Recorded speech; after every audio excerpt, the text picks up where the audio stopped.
What's the most toxic rule your parents forced on you growing up? My parents had a family fund rule where I had to deposit 80% of any money I earned from age 12 onwards for my younger brother Caleb's future medical school education. Birthday money, babysitting cash, my part-time job, 80% went straight to Caleb's account. Lucy doesn't need money because pretty girls marry rich, my mother would say, handing my McDonald's paycheck to my father. Caleb's the genius. He'll be a doctor. I followed this rule for 10 years until the day Caleb graduated high school and announced he was becoming a DJ. That's when I mentioned the account was actually in my name. My parents had forced me to open it at 12 because Caleb was only 9. They never transferred it when he turned 18 because they assumed I was too stupid to realize I controlled $127,000 of my own money. That's theft, my father screamed, his face purple. We'll sue you. For what? Keeping my own wages in my own account that you made me open? Mom called the police. The officer laughed when she explained the situation. Ma'am, you forced your daughter to save her own money. That's called good parenting, not theft. Week 1, they drained their retirement to pay for Caleb's DJ equipment and first semester at community college. He'd never even applied to medical schools. Turns out Caleb the genius had a 2.3 GPA and failed biology twice. They'd been telling everyone he had a 4.0 while I actually graduated valedictorian, a ceremony they skipped because Caleb had a gaming tournament. Week 2, I used Caleb's fund to pay cash for a condo. Posted the keys on Instagram with the caption, "Thanks for teaching me to save 80% of my income. Bought this at 22. My extended family started asking questions. Why did Lucy have house money while the future doctor was DJing bar mitzvahs for $50? Mom told everyone I'd stolen Caleb's medical school fund, so I posted 10 years of bank statements showing deposits from my jobs, with my name on every check. The family group chat exploded. Aunt Diana, you took 80% of a 12-year-old's babysitting money? Uncle Frank, for the kid who's failing community college? Grandma, this is why Lucy never had birthday parties or new clothes. Month 2, Caleb discovered what our parents had put me through. He genuinely believed I was just bad with money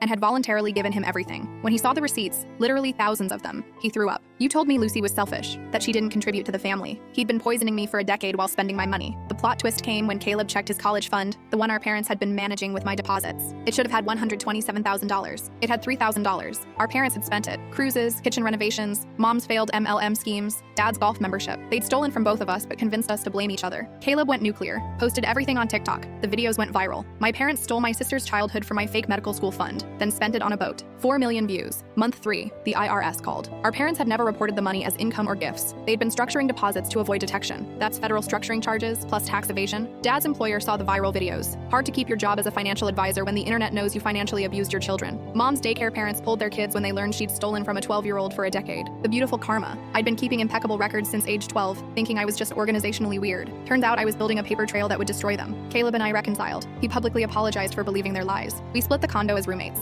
He's actually a talented DJ, makes more than our father ever did. Every gig, he sends me 80% as a joke. I send it back. We call it the toxic tax refund. Last week, our parents sent a letter demanding we pay for their bankruptcy lawyer, said we owe them for raising us. I sent back an invoice for $127,000 in stolen wages, plus interest. At the bottom, I wrote, "Pretty girls don't just marry rich. Sometimes they become lawyers who specialize in financial abuse cases. That's what I used the money for. Law school. Graduated last month, top of my class."